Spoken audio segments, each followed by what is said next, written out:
1 minute ago, something shifted deep inside the European system, and it didn't look dramatic at first glance, yet within hours it began to feel like the kind of moment historians circle decades later as the point where everything quietly started to come apart.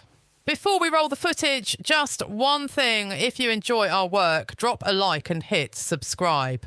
Over 98% of you are watching without subscribing. Let's change that right now. It's free for you, but it fuels everything we do. Subscribed? Perfect. Now enjoy the video. What triggered it wasn't a war declaration or a financial crash, but a calculated refusal delivered with calm precision. The kind of refusal that doesn't raise its voice, yet forces everyone else in the room to suddenly realise the rules they relied on might not hold anymore. When that refusal became public, it collided instantly with a document that was never meant to be seen outside a tight circle of insiders, and the result was a chain reaction that neither Brussels nor the national capitals were fully prepared to control. The document itself emerged through a leak that initially looked like just another technical disclosure. Something dense and procedural that would normally pass unnoticed by the wider public. Yet the scale embedded within it immediately set off alarm bells among economists and legal analysts who understood what they were reading. This was not simply another funding proposal designed to respond to an ongoing geopolitical crisis, but a carefully engineered financial structure worth roughly 280 billion euros, constructed in such a way that it could move forward even if key governments refused to support it. Within hours of its publication by major outlets, the conversation inside Europe shifted from cautious coordination to open confrontation, as experts began explaining that the mechanism relied on an emergency legal pathway capable of bypassing one of the European Union's most fundamental safeguards. At the centre of the storm was Article 122, a provision that had always existed in the background of EU law, but had rarely been pushed to its limits in a way that would test the entire institutional balance. Under normal circumstances, decisions of this magnitude require unanimous approval, a system deliberately designed to ensure that even the smallest member states retain a meaningful voice when the stakes are high. But Article 122 introduces a different logic, one that prioritises speed and collective urgency over complete agreement. The moment it became clear that this clause was being positioned as the legal backbone of the 280 billion euro plan, the debate transformed from a policy disagreement into something far more fundamental, a confrontation over whether the European Union could redefine its own rules under pressure without permanently altering the balance of power inside the bloc. What made the situation even more volatile was the speed at which reactions began to spread, because this was not a slow-building disagreement negotiated behind closed doors, but a rapidly escalating crisis playing out in real time across media platforms, financial markets, and political institutions.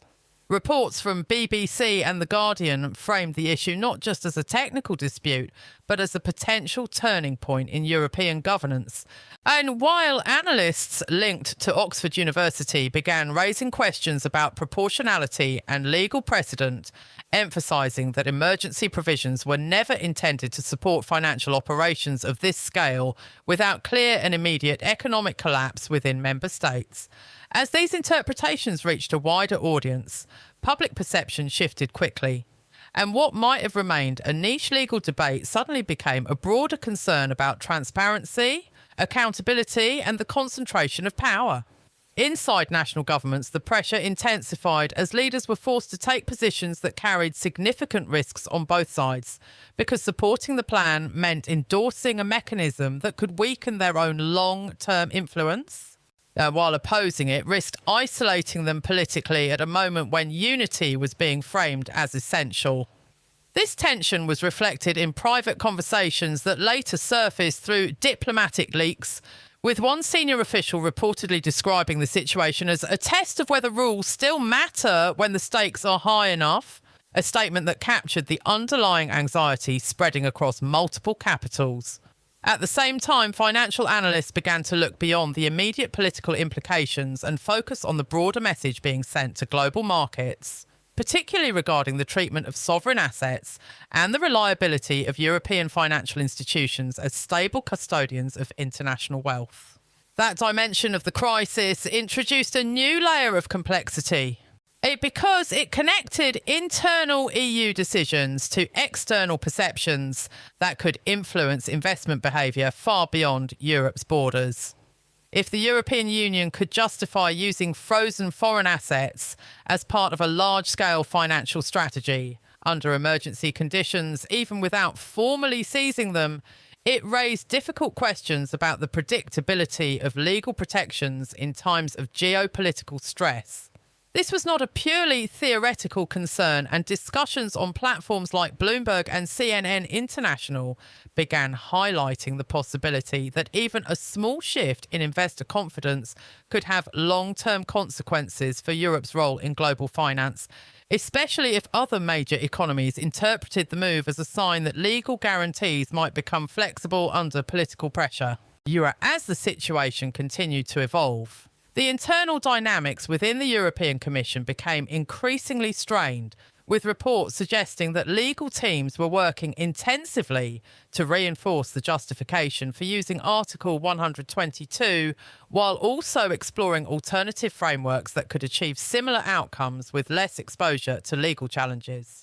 This dual-track approach reflected a growing recognition that the original plan, as designed, might not survive a direct confrontation in the European Court of Justice, particularly if multiple member states decided to formally challenge its legality. The prospect of such a challenge introduced a new timeline into the crisis, one defined not by political negotiations but by judicial procedures that could extend for years. Effectively freezing the entire initiative and undermining the urgency that had been used to justify it in the first place. Meanwhile, public engagement with the issue continued to expand, driven in part by the unusual visibility of the conflict and the clarity of the underlying question it raised. Unlike many European policy debates that remain abstract and distant from everyday concerns, this one touched directly on themes that resonated more broadly, including fairness, sovereignty, and the limits of centralised authority. Social media amplified these themes, turning technical arguments into accessible narratives that framed the situation as a struggle between institutional power and national autonomy, a framing that, whether fully accurate or not, proved highly effective in shaping public opinion. The emotional dimension of the crisis became even more pronounced when reports emerged of internal disagreements within key institutions, including a high-profile resignation from a senior advisory role connected to the European Central Bank, where the departing official cited concerns about legal integrity and long-term institutional credibility. While the statement itself was carefully worded, its impact was immediate, reinforcing the perception that the controversy was not limited to political actors, but extended into the expert community responsible for maintaining the stability of Europe's financial system. This development added weight to the argument that the stakes involved were not just political, but structural, with implications that could influence how future crises are managed across the entire Union. As days passed and no clear resolution emerged, the situation began to take on a more global character, with reactions from outside Europe reflecting a mix of concern and strategic interest. Observers in the United States emphasised the importance of maintaining cohesion within the EU, while analysts in other regions focused on the potential precedents being set regarding the use of financial leverage in geopolitical conflicts. These external perspectives added another layer of pressure, as European leaders had to consider not only their internal dynamics, but also the broader message their decisions would send to allies and competitors alike. At this point, the crisis had evolved into something far more complex than the initial disagreement that triggered it, to becoming instead a multifaceted test of the European Union's ability to balance urgency with legality, unity with diversity, and ambition with restraint. The original plan, once presented as a bold solution to a pressing problem, now stood at the centre of a debate that questioned the very mechanisms through which such solutions are developed and implemented. This shift in focus was perhaps the most significant development of all, because it suggested that even if the immediate issue were resolved, the underlying tensions would remain, shaping future interactions between institutions and member states in ways that are difficult to predict. And that is where the uncertainty becomes most pronounced, because the outcome of this confrontation will not simply determine the fate of a single financial initiative, but will influence how power is exercised within the European Union for years to come. If the use of emergency provisions in this context is accepted, it could open the door to more flexible interpretations of legal constraints in future crises, potentially accelerating decision-making, but also increasing the risk of overreach. If it is rejected, it could reinforce the importance of unanimity and legal rigour, but at the cost of slower responses in situations where time is a critical factor.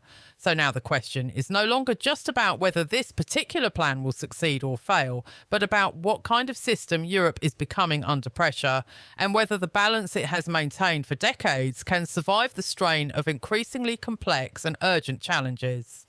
Are these emergency measures a necessary evolution in the face of modern crises, or do they represent the beginning of a shift away from the principles that have defined the Union since its creation? And if the rules can be stretched once in the name of necessity, what happens the next time necessity is invoked, perhaps under circumstances that are far less universally supported? These are the questions now echoing through every level of European governance, from high-level summits to internal legal reviews, and they are questions that do not have simple answers. What is clear, however, is that the moment we are witnessing is not an isolated incident, but part of a broader pattern in which established systems are being tested in ways that reveal both their strengths and their vulnerabilities. Whether this leads to reform, fragmentation, or a new equilibrium remains to be seen. But one thing is certain: the outcome will matter far beyond the immediate context.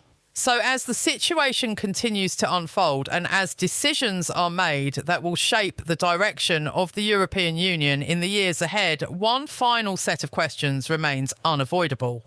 If this crisis forces a redefinition of how power is exercised within Europe, who ultimately benefits from that change, and who loses the protections they once relied on?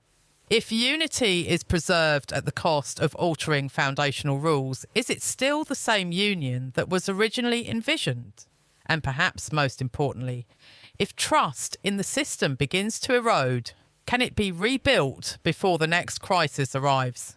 Stay close, because what happens next will not just determine the outcome of this confrontation, but could redefine the future of Europe itself, and the story is far from over.